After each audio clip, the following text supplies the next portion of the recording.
Coming up on this episode of the Roundtable. China's approach, and you see this through TikTok, is so you say that you want diversity, equity, and inclusion. Like, well, we're going to give you a fire hose of diversity, equity, and inclusion and see how it works out for you. We're going to create a massive social media platform where everyone is on an equal footing, except, you know, the algorithm surfaces new talent in ways that you'll never know because it's proprietary information. It's inclusive of everyone. You can be as big of a freak of any kind that you want. You can hate America from the far right. You can hate America from the far left. You can be a regime simp from the far left. You can be a, you know, sort of laser-eyed reactionary Biden supporter. You know, you can be anyone and anything on TikTok, and you are welcome. And you might become famous, and you might even, you know, make some kind of living off it. And infinite diversity. You know, you can get the very best based shit posts on TikTok. You can get the dankest sort of like trans propaganda on TikTok. You can really have it all. And you're gonna keep eating this until you people explode. You say you like Big Macs, well, we're gonna give you a fire hose of Big Macs. We're gonna strap you to the chair and feed you Big Macs till you die. That is what TikTok is capable of doing.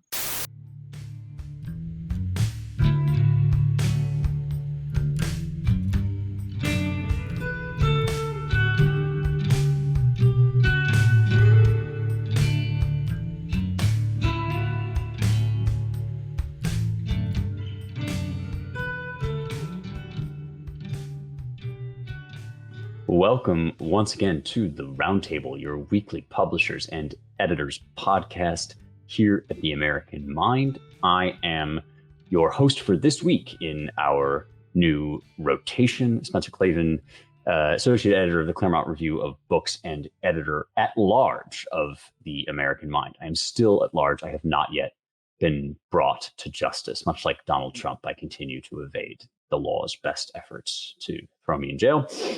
I am joined this week by editor James Poulos and managing editor Seth Barron with a full slate of topics to discuss.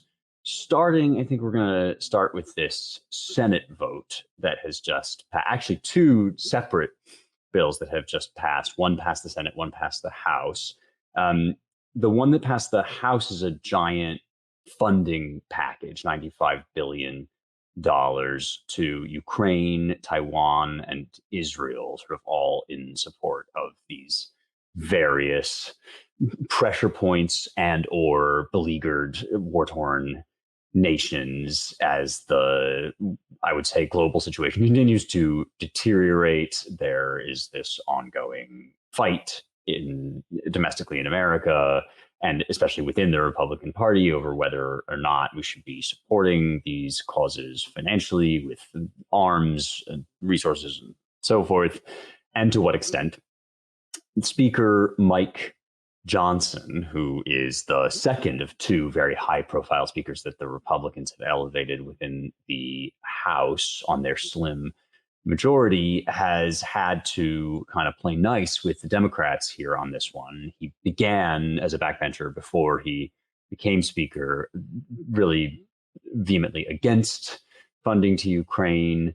Now, as part of the normal hurly-burly of politics, he seems to feel that it is at least necessary as part of a larger package, especially because, and this is the part that has gone somewhat less reported, but I think we may want to focus on this because I find it almost more interesting. This passage in the House of the funding was politically linked to passage in the Senate of a bill that the House had already passed, which is the bill which would essentially, I mean, ban TikTok is the kind of top line item. Really what it would do is force ByteDance to divest into an American company, ByteDance being the Chinese asset company that runs TikTok, or else be kicked off the App Store. And so this is we talked about it when it was still in the House.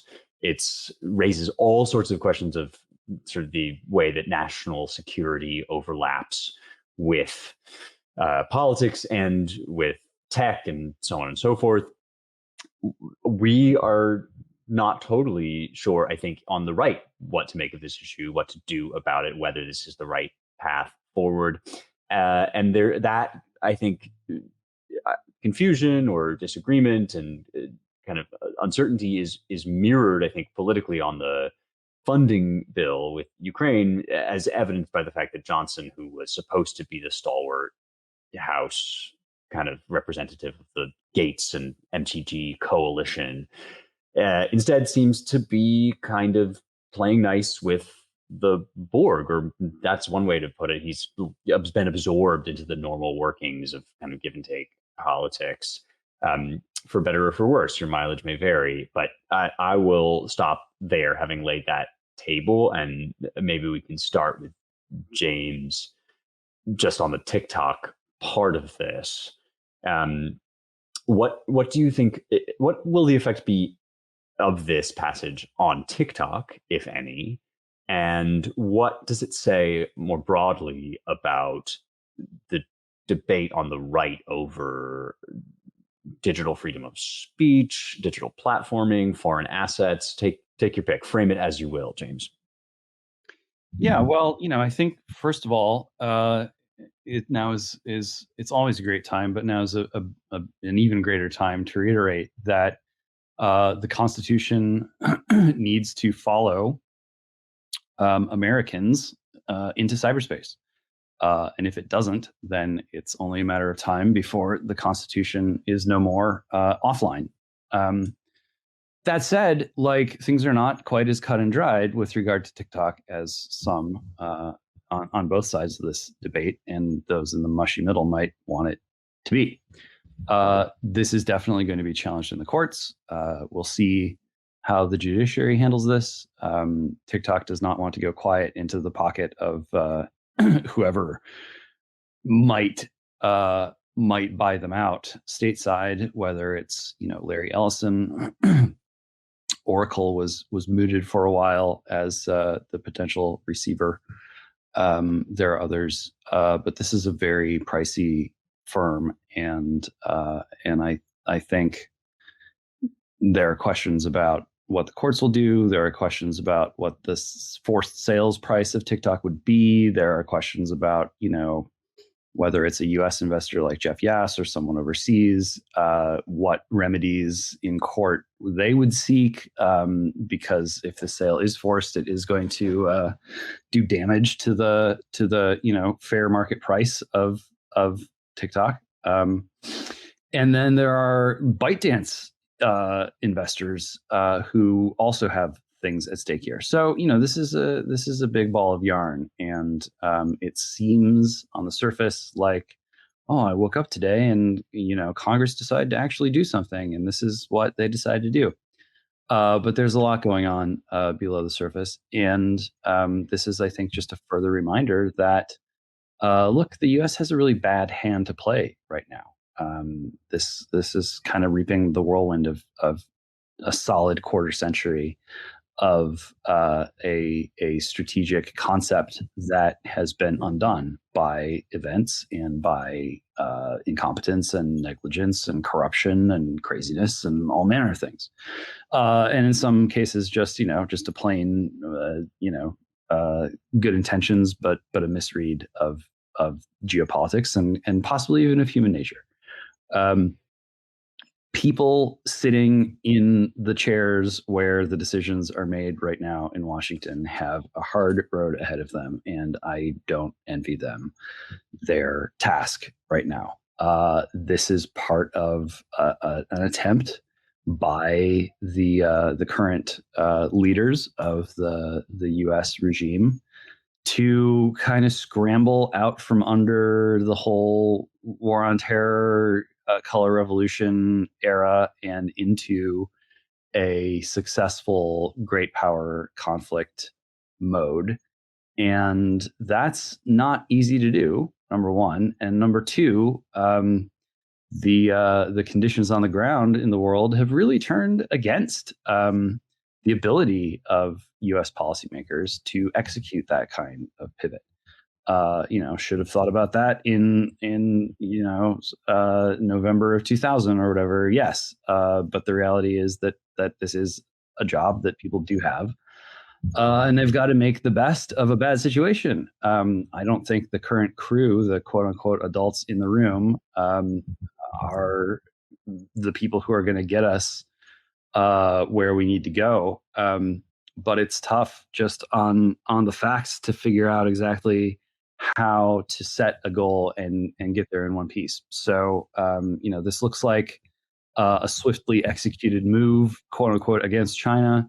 I think it's considerably more complicated than that, and one does not simply disentangle TikTok from China. There are, in order to do that kind of thing, provisions had to be written into that law that are overbroad and are draconian and do raise the specter of some other social media platform, quote unquote, being next. It's in order to make these kinds of big swings, the government needs to take on even more power that is unmonitored and hard to balance against, and certainly not voted for by the American people. So a tough spot, going to get tougher. What's the notional reason? Forget about the deeper kind of geopolitical layers and all of that. What's notionally, what is the overt reason why we're doing this? Is it just because we're concerned about privacy, that China can be hacking into everybody's phones? I mean, is that basically what they're saying the problem is? Well, yeah, the talking points are number one, this is China just kind of turning our rising generations into zombies or into conspiracy theorists or propaganda consumers, or people committing various kinds of self-harm, whatever it is. There are a million different ways of turning someone on the internet into a liability to their country. And so there's that as a talking point. And the other one is, and meanwhile, on top of all that, ByteDance is basically, is doing a kind of dance where they're pretending that they're not beaming all this information back to their home planet, when in reality they are. And excuse my notification going off there. And it seems like that is happening, at least to some extent. So it's not above board, and we know that China is doing whatever it can to put the U.S. in a tough spot, whether it's hardwiring some surreptitious chips into products that go to the U.S., or demonstrating the ability to probably hack into various parts of our infrastructure. The 911 went down in a number of states not that long ago. So there are warning signs, and again, China has been patient and played the long game and built up a very, very, very, very multi-pronged approach to putting the U.S. in a position where it simply can't dictate the course of world events anymore. And that, I don't think it's un-American to observe that. It's a tough nut to crack, and I think we need to be very careful thinking about how to reset our expectations in that era, because it's not like the old days where he's like, oh, well, we're losing our strategic edge, but we'll just build 1 million aircraft carriers, and we'll just turn all the automotive agencies into the tank producers, and we'll just out quantity the rest of the world, and we'll win that way. We can't even do that anymore. And I think a lot of Americans in high places are freaking out right now, because our long-standing edge, our big mulligan that has allowed us to maintain our global dominance, is simply our sheer ability to outproduce everyone else on the planet. China has us beat on that now, and now they're automating it. So, does that mean that TikTok ought to be ripped out of Chinese hands and turned into an American company somehow? We'll see. I mean, it's in situations like this, people want to do something, whether it's ideal, maybe not, but at least it's something. And I think that's what's animating a lot of the activity on the Hill right now. I guess it's kind of fun. Sorry, go ahead. All I was going to say, I guess it's funny that, I mean, even as America lost its dominance in, steel manufacturing and auto production and, producing, consumer products, all of that over the last, 50, 60 years. I guess we always assumed that the monopoly on like cultural production, like popular, like pop culture, media, that we pretty much had the corner on that. In terms of like, Hollywood and rock and roll and rap and the whole MTV thing and all of that. But TikTok, I guess, I mean, sure, like around the edges, like there was the British invasion and, Korean pop music, but TikTok is in a weird way kind of like, taking a bite out of American dominance in that sense, in terms of hearts and minds. So I guess there's a lot of anxiety around that too. Yeah, that's a really interesting point. I mean, it's doing so in sort of a roundabout way, because it's not like Levi's jeans and rap music are being replaced by, I don't know, Alibaba and like neo-Confucianist takes on cosmology or whatever. We're not getting there is a little bit of like K-pop and J-drama and whatever in the atmosphere, but TikTok is not, and I don't think the concern about it is that it's a funnel for all this Chinese media. I mean, the big exception would be like Three Body Problem, but again, that's like via Netflix, not TikTok.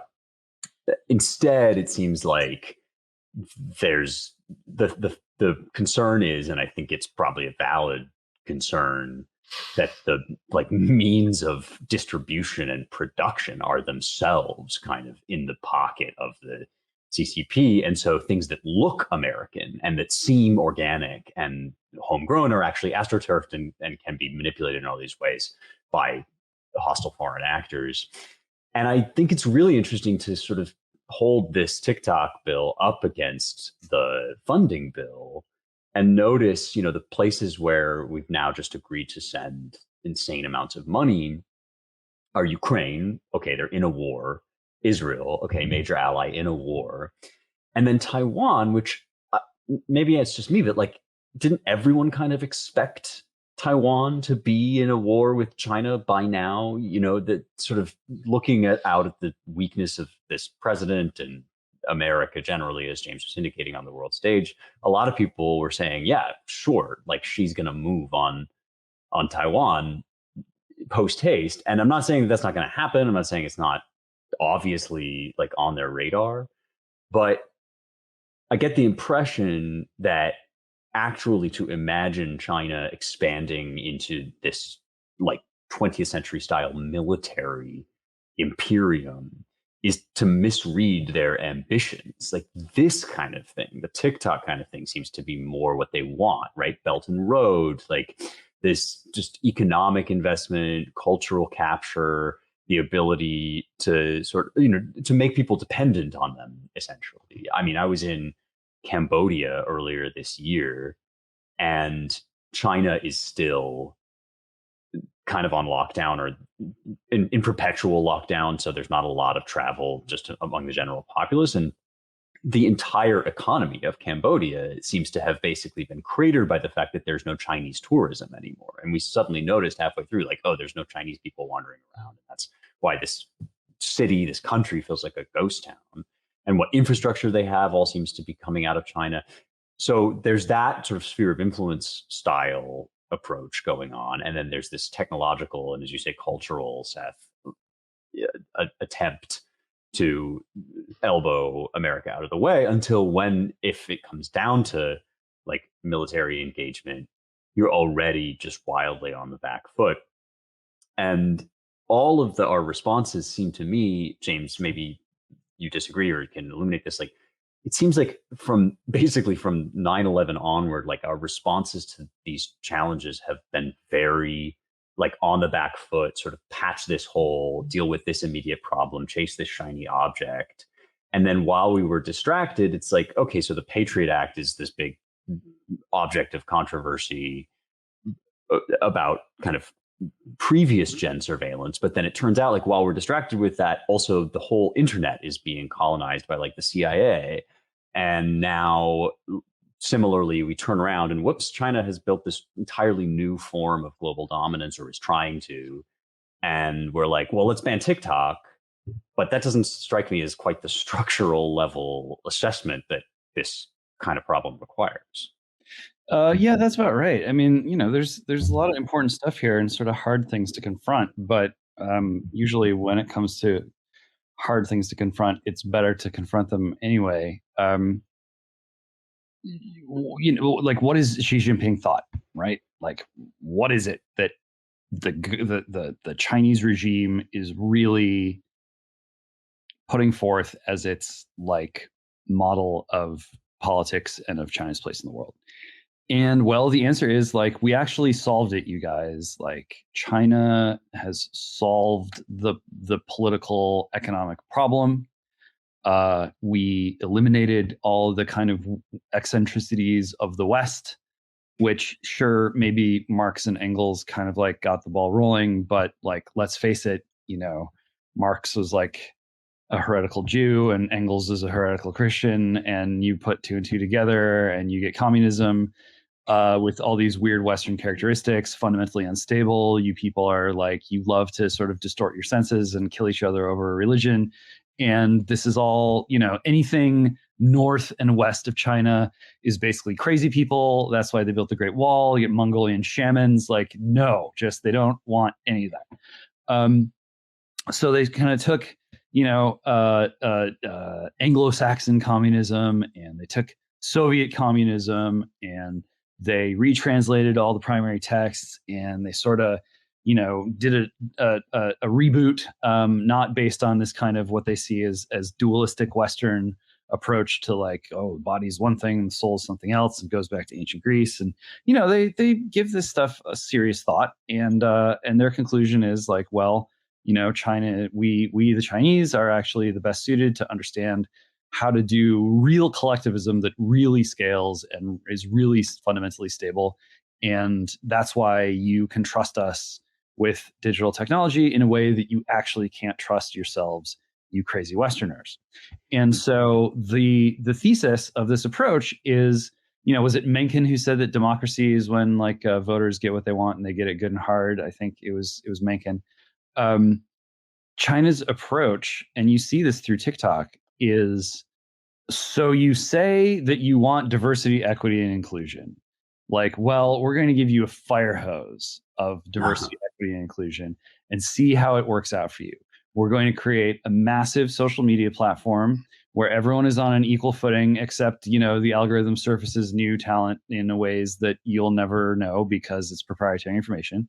It's inclusive of everyone. You can be as big of a freak of any kind that you want. You can hate America from the far right. You can hate America from the far left. You can be a regime simp from the far left. You can be a, sort of laser-eyed reactionary Biden supporter. You can be anyone and anything on TikTok, and you are welcome, and you might become famous, and you might even, make some kind of living off it. And infinite diversity. You can get the very best based posts on TikTok. You can get the dankest sort of like trans propaganda on TikTok. You can really have it all, and you're gonna keep eating this until you people explode. You say you like Big Macs, well, we're gonna give you a fire hose of Big Macs. We're gonna strap you to the chair and feed you Big Macs till you die. That is what TikTok is capable of doing.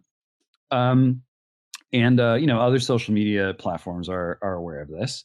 But it really is kind of a way for China to show people around the world, not just Americans, not just Westerners, that actually, if you turn up the dial on Western civilization current year to 11, the result is mass psychosis, mass self-mutilation, mass delusion, mass conflict, total breakdown of the psychological and social environment. And so if you're in Africa or you're in Central America or you're in Europe, you look at these things and you start stroking your chin a little bit. So we've got Western governments freaking out. Oh, Putin is going to march all the way to Paris. London has already fallen. Like, that is not an accurate assessment of the situation. What would be more accurate is to say, well, if we lose in Ukraine, then all of these Europeans who are pretty mad about the fact that we kind of tanked their economy in order to ensure that American economic and financial dominance in Europe was not threatened by the Russians and the Chinese. Those Europeans, if Ukraine falls, are going to, they're going to figuratively march to Russia rather than the other way around. They're going to say, well, gosh, we tried Western civilization circa 2024. If this is where the rule has brought you, what is the use of the rule? Sign us up for the kind of the Eurasian Happy Meal. Let's try that, because what we've got right now is painful and not very satisfying. And I think that's the fear in the West. So it's all interlocked, and we have to recognize that it's not quite so simple as saying communism bad, China communist, China bad, bring on World War III. Events have changed. The technological, sociological, cultural situation has changed, and it's become a more difficult game to play. Look, like, being global hegemon sucks, actually. Didn't British Empire, oh, it's amazing, the sun never sets, so it's the pinnacle of it, and that lasted for a generation, really, when you get down to it. The US doesn't have the luxury of one of those kinds of backstops anymore. Now we're the backstop, and it's just a very difficult geopolitical problem. So I think a lot of elites, not all of them in Washington, but a lot of them are saying to themselves and probably to others, like, we need to find a way to somehow continue to merge with China, even as we try to ensure that we dictate the terms of that merger as much as possible. Okay, well, from one internationalist plot to overthrow the West straight to another, let's talk about NPR. I really love this story. It's the gift that keeps on giving. There are so many different stones to turn over here. I guess we should start with this piece by Yuri Berliner. I think that's how you pronounce his name, who was the senior business editor at NPR and wrote a piece in the Free Press as he resigned his post, making the case that NPR has totally squandered its credibility and become simply a mouthpiece for a very small but intense and extreme segment of the left. And Berliner says what probably all of our listeners are thinking, which is, maybe you think that NPR never had any credibility to begin with and has always just been this deep blue sort of psyop. And he says, no, actually, it's always been sort of an organ of the chattering classes. Yes, it's always been skewed left, but it used to be run according to some sort of journalistic set of standards. And gradually over time, especially as a result of Trump derangement syndrome, those were totally abandoned. And COVID and the laptop and all of these, Russiagate and all of these stories, we just plunked for hook, line, and sinker, fell for the most absurd fever dream of the blinkered leftist echo chamber. And he, tells some stories about, he said, I listened to one of NPR's best and most fair-minded journalists said it was good we weren't following the laptop story because it could help Trump. That's the kind of corruption he's talking about. And won't come as any surprise to anybody here, but certainly useful as an expose. In this piece, Berliner mentions that Katherine Maher, which is how you say her name, I think, who's the new CEO of NPR, is radically biased, pro-censorship, has celebrated deplatforming people in her previous role, also as the head of the Wikimedia Foundation, which runs, among other things, Wikipedia. prompting Chris Rufo, he of the many W's ranked and scored, to do this hilarious deep dive on this woman, Katherine Maher, who is in fact sort of like if you took the wife jack meme and you just turned it into a AWFL, an awful affluent white female liberal. Like she is the awful jack meme. She's like the final boss of childless wine aunt liberalism. She believes everything that you would imagine to the nth that like Big Sister Longhouse woman believes. She wants us to all abandon our belief in objective truth, except when it comes to the hard data of climate change, and instead to adopt a Wikipedia style model where your truth and my truth kind of meet together, as long as we all agree that we need quote unquote action on climate change. So, this person is interesting. I think it was Lomez, one of our pseudonymous online accounts that we like to sometimes follow and talk about, who pointed out that she kind of, she's interesting in that she's not really thinking thoughts so much as wielding slogans for the sake of this regime that she totally represents. Meanwhile, it turns out, and this is where the secret international plot to overthrow the West comes in, she's also like got a history of playing minor parts in color revolutions, which is where you stage a ostensibly organic but actually US backed regime change. And this is another Rufo deep dive. I think one of his strongest essays, pieces that I've read in City Journal about her role in the Arab Spring. So here's Rufo writes, during the volatile Arab Spring period, under a constantly rotating series of NGO affiliations, Maher went to multiple countries that were undergoing US-backed regime change. Beginning in 2011, for example, she traveled multiple times to Tunisia, working with regime change activists and government officials. In 2012, she traveled to a strategic city on the Turkey-Syria border, which had become a base for Western-backed opposition to Bashar al-Assad. That same year, she traveled to Libya, where the U.S. had just overthrown strongman Muammar Gaddafi.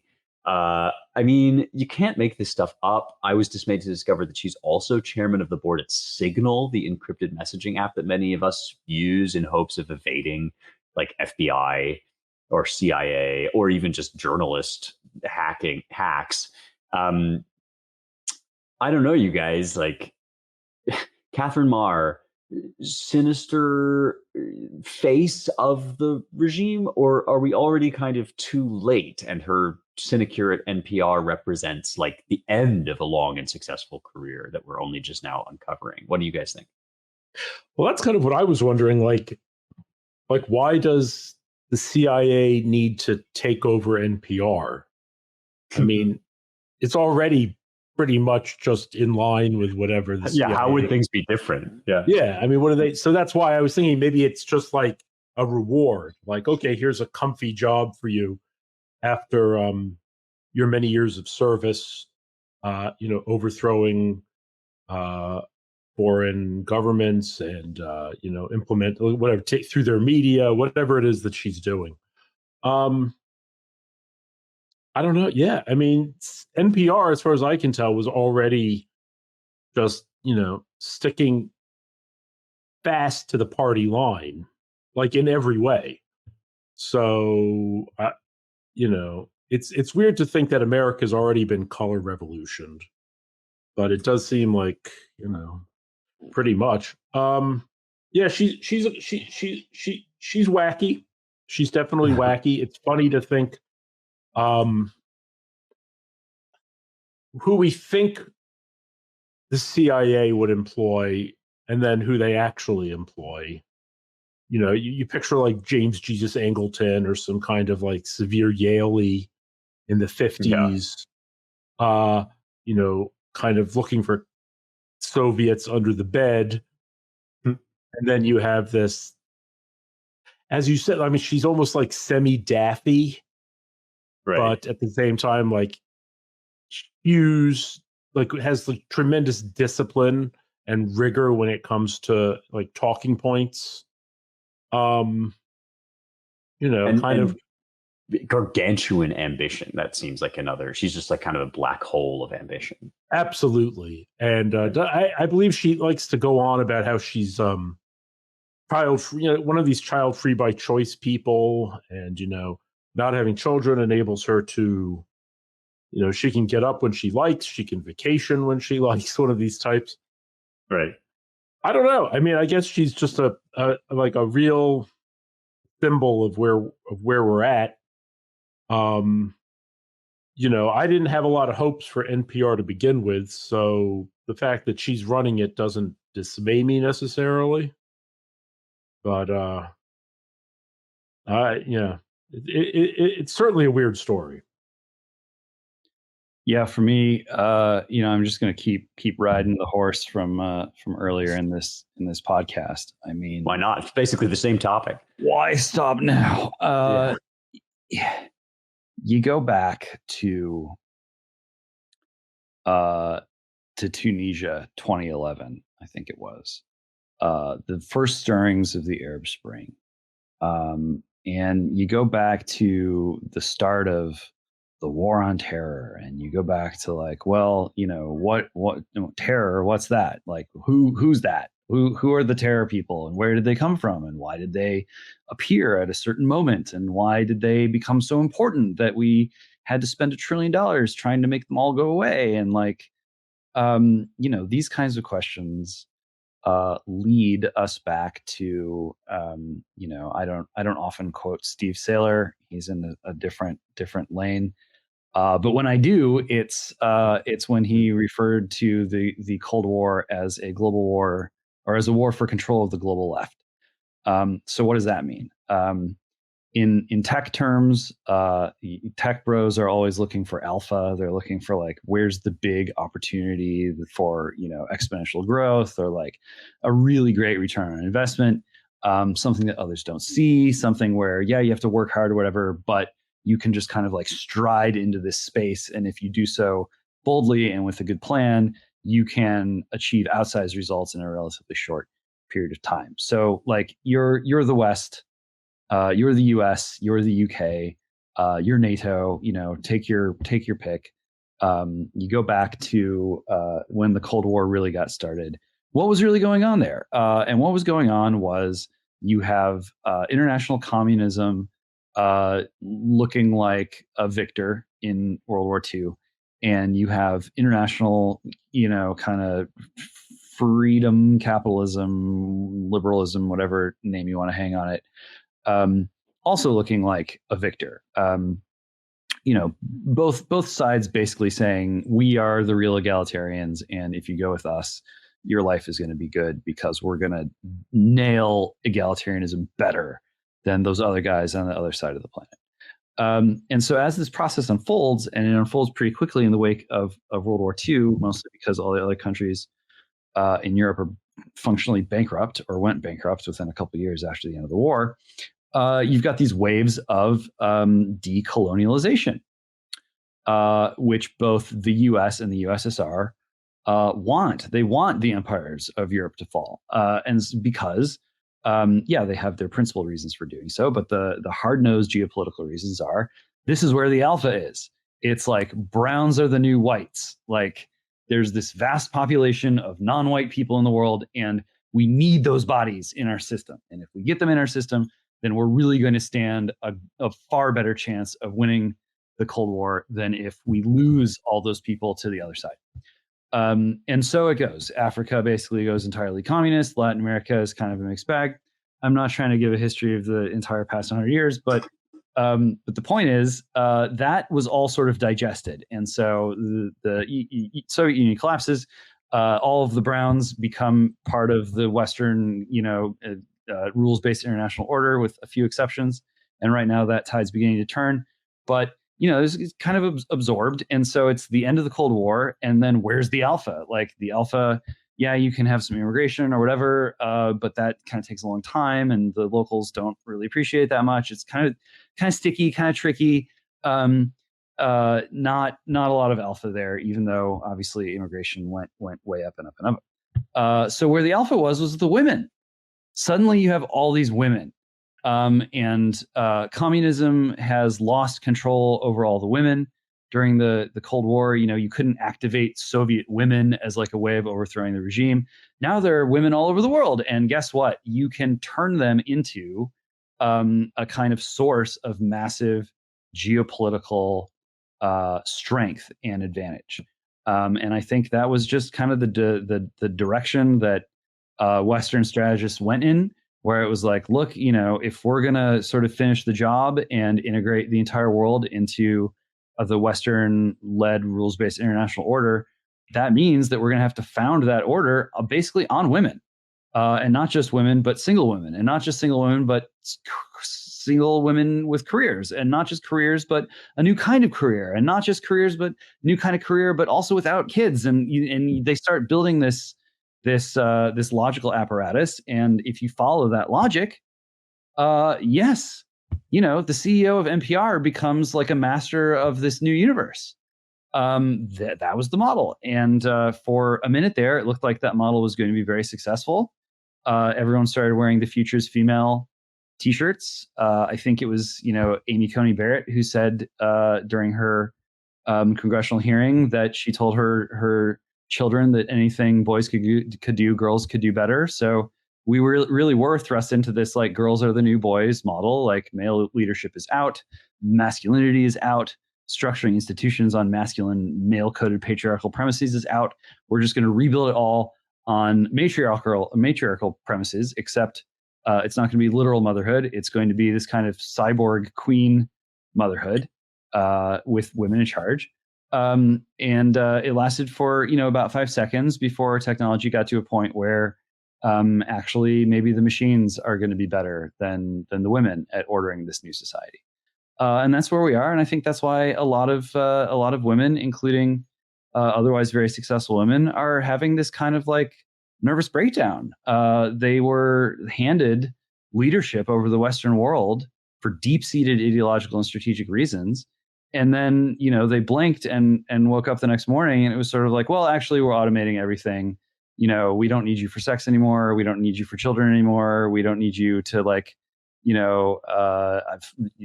make our beds in the morning or make us breakfast. Like we made men obsolete, and now you're next. And that puts these awfuls or whatever you want to call them in a really tight spot. It's, a lot of them, it's, you can't turn back time. You can't get off the SSRIs. You can't even go back to 2011 Tunisia and try to run that play again.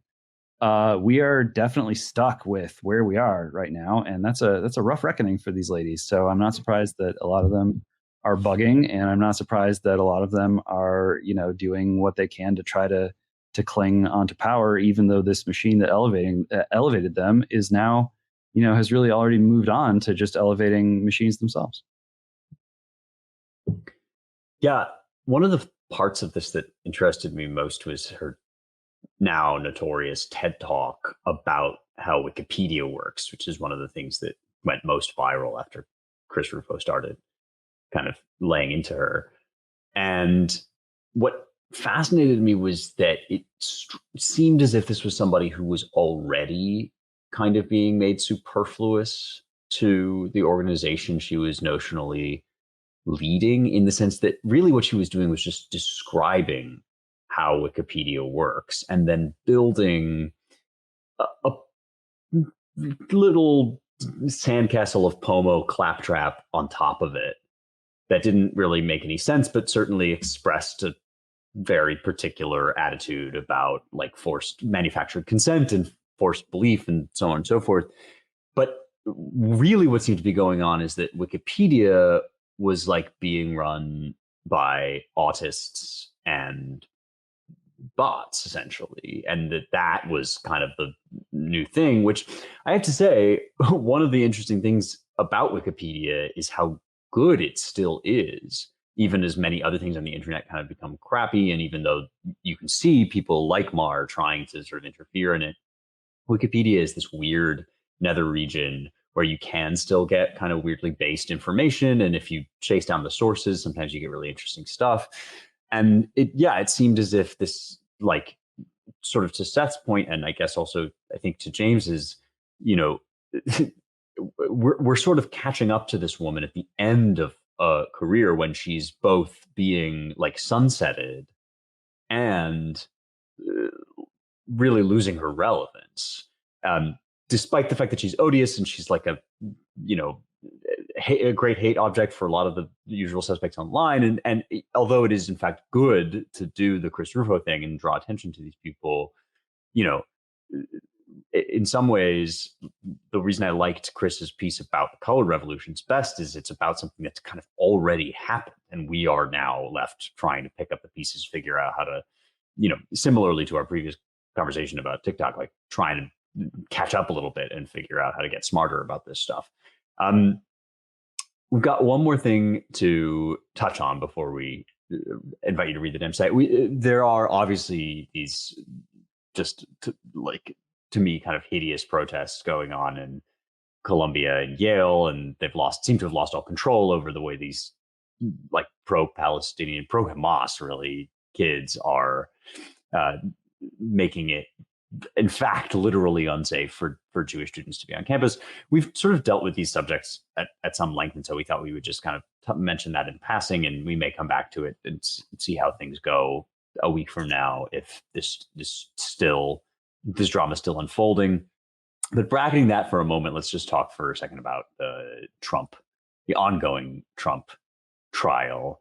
This, to remind you, among the many different court cases, is the Stormy Daniels so-called hush money case, which is now hilariously, absurdly, an election interference case. So Trump is being accused, sort of on the face of it, of paying Stormy Daniels to shut up about a sexual affair that she said they had. But this is taken by the prosecution as emblematic of what I think they called a catch and kill enterprise, where they were chasing down stories and destroying them so that nobody would know about all the bad things about Donald Trump, as if the news were somehow lacking in negative press coverage of Trump. But yes, this is now understood as election interference because he was trying to influence the outcome of the election, which, let's remember, he was running in. So I find this whole thing just kind of hilarious.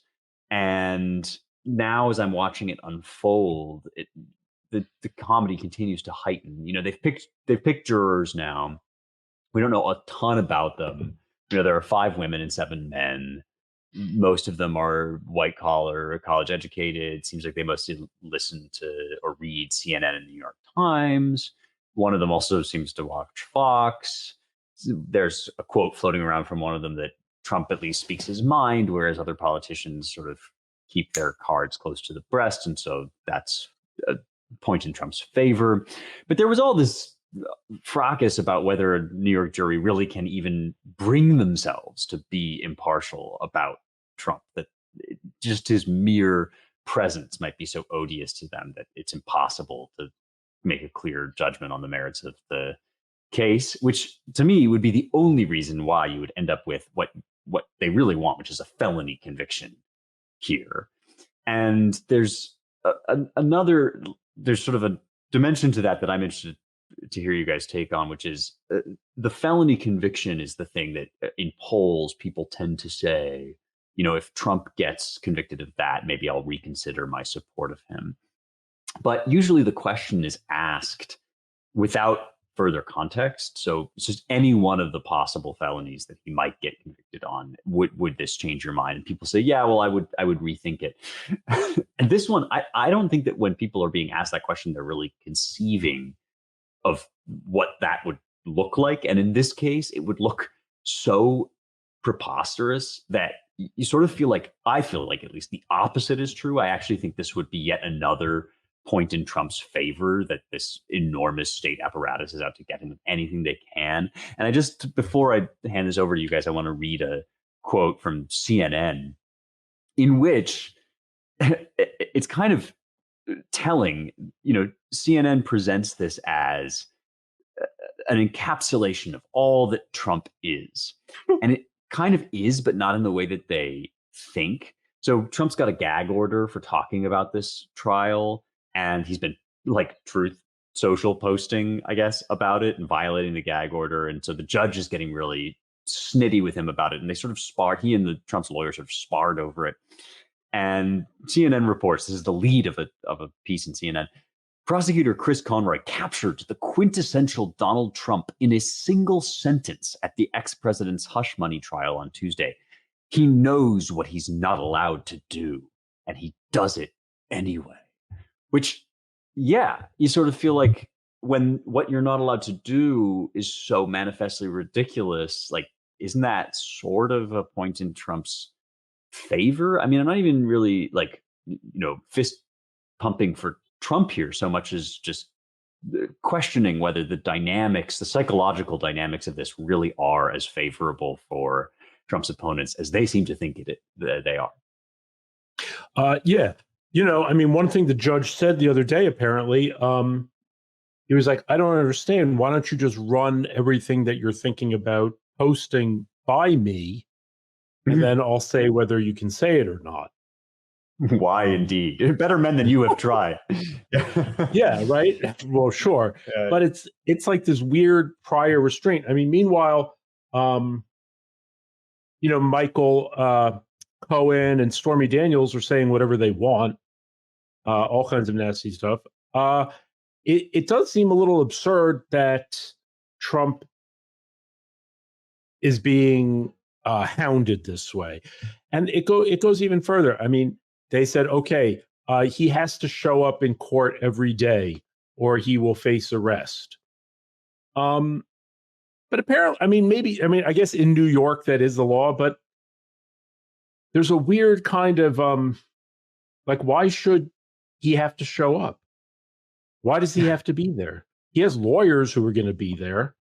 And apparently in New York State, the way it works is he can petition not to show up one day, but if the prosecution disagrees, then he has to be there, which is another weird kind of like, I mean, it's like he may as well already be guilty. There's so many things about this trial, and other people have pointed this out, that are totally ridiculous. The charges are ridiculous. I mean, what he's really being charged with is falsification of business records, which is this like insane misdemeanor that's almost never comes up, especially in this case, because these are all internal records. And outside the statute of limitations, right? Outside the statute of limitations. And this is the equivalent of if I were to write a check to myself for cash, and in the memo line, I wrote utilities when it was really groceries. I mean, essentially, because there's no, this is a private company, so it has no impact on anybody because he wrote lawyers' fees or someone wrote lawyers' fees when in fact the money was, yes, in fact, it was going to a lawyer, but the lawyer was using the money or was paying the lawyer back or paying off Stormy Daniels. Or they keep calling it the hush money trial, but it's legal to pay hush money. It happens all the time. Like there's people have settlements all the time in non-disclosure things because they had a sexual affair and they don't want people to hear the details of it. But what is illegal is blackmail. And the funny thing is, like, every bribery case has like, it's sort of like a glove, and when you turn it inside out, well, on the other side is blackmail. So Trump saying, okay, I'll pay you like $500,000 if you don't talk about this, is essentially the same as Stormy Daniels saying, give me $500,000 or I'm going to talk about this. And the idea that, well, he knew that this information could impact his campaign, well, that's like saying Joe Biden knew that information in Hunter Biden's laptop could impact his campaign, so he should have turned it all over. I mean, it's like, it's almost as though are you expected to reveal everything negative about yourself, or you're committing a campaign finance violation? And somehow it's a very absurd case. It doesn't make a lot of sense. It really feels like a major show trial. It's just got all those vibes. Right. I don't know. I mean, on the one hand, you know, I suppose the most exact analogy, Seth, would be if you wrote a check to yourself and you said in the memo that it was for groceries, but it was actually to silence your like your adulterous lover, right? Right. But so obviously Trump didn't want this to be easily made public and anticipated the possibility that somebody would use it against him.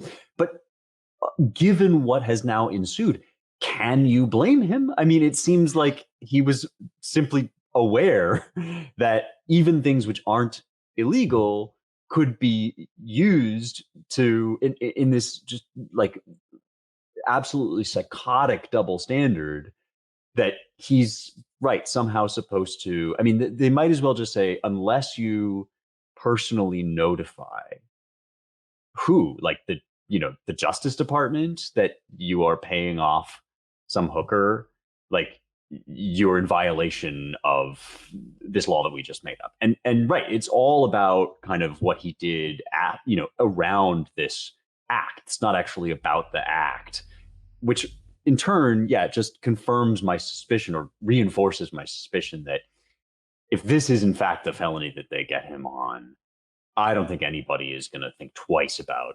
In fact, I think it sort of among a certain type of voter, I think it kind of encourages support for Trump, obviously. Yeah, I mean, I can't imagine that anybody is going to be swayed one way or another by this. But I could be wrong. I will say I'm not sure. I've served on a couple of Manhattan juries, and I've always been pleasantly surprised by the I don't know, by the rationality and good common sense and good judgment of my fellow jurors. So I'm not entirely pessimistic about this. I'm glad to hear you say that. I've been wondering about that, but that sounds right. Yeah, not terribly pessimistic either. I mean, they're just running the playbook, they're just flipping through the pages. It's like what's been going on with Ukraine. You start out, oh, this thing's happening. Well, what resources do we have in place? How can we drag this out? How can we get, sort of keep this happening in a way that nets out to our advantage? And then, oh, things are going worse. Well, let's just pump some, just keep flipping the switches, keep working the levers, just keep it going. Keep it going as long as you can.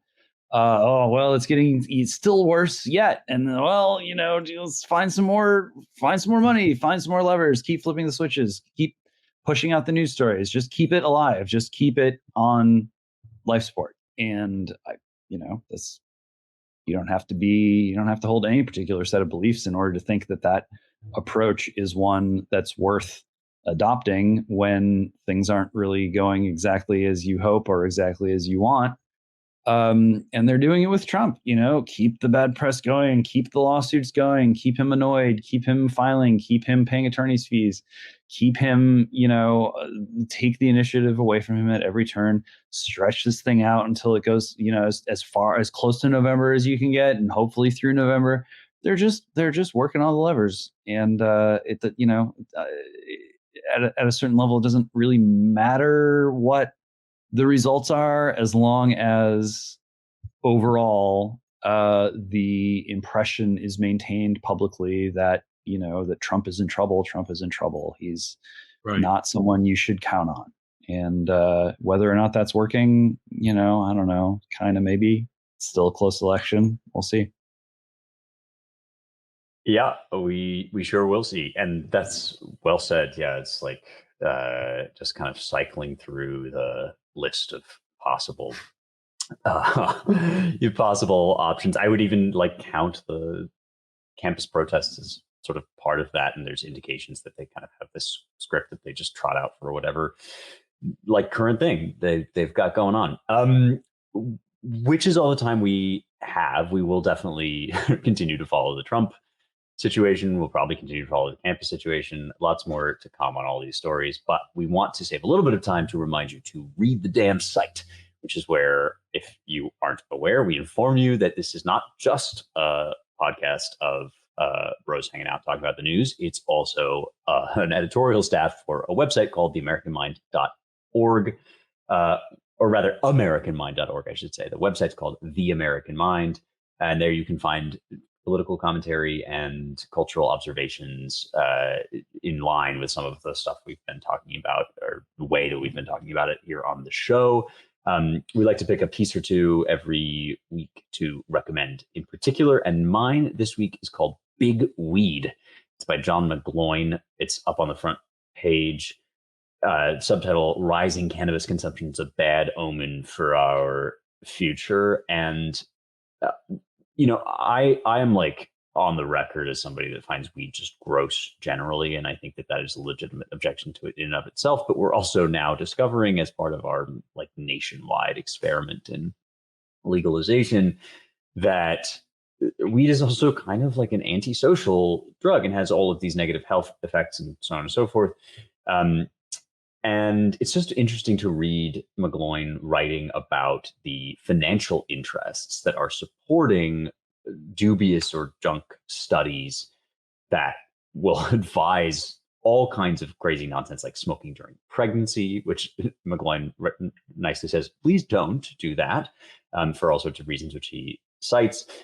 These interested and motivated studies that are paid for, in many cases, by people with a stake in the industry.